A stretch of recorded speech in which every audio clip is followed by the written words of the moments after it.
اینا رو میگم که ببینی که شدنیه. همه اینا از اون روزی که سیگار رو ترک کردم شروع شد. به خودم گفتم بسه دارم میکشم خودم. حالم بده، همش خمیازه میکشم، همش بعد برم یه دقیقه بیرون مثل این آدمایی که یه کار یواشکی میخوان انجام بدن، سیگار بکشم، بوی بد میدم، دندونم داره درد میگیره، ریم داره درد میگیره، حالم بده. 10 سال هر روز سیگار کشیدم، نه سیگارای شیک که باحال مانتنا میکشیدم. خب 10 سال. یه روز آخرین نخ سیگار کشیدم با رفیقم محمد، بهش گفتم محمد آخرین سیگارم، خاموشش کردم، دیگه نکشیدم. از اون روز یه جرقه‌ای خورد.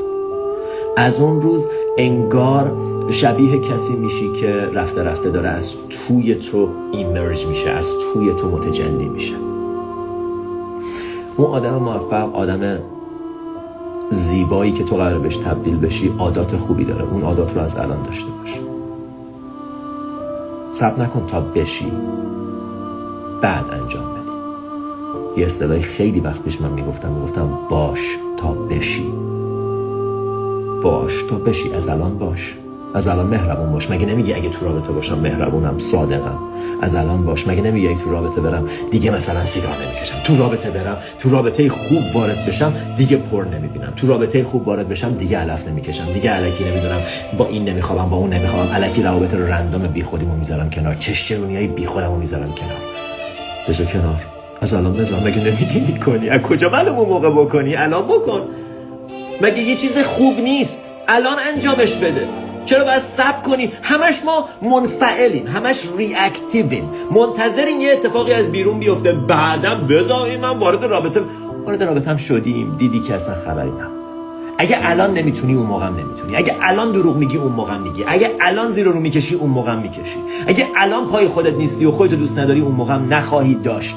اگه الان متوجه نوع گفتارت نیستی اون موقع هم نخواهی.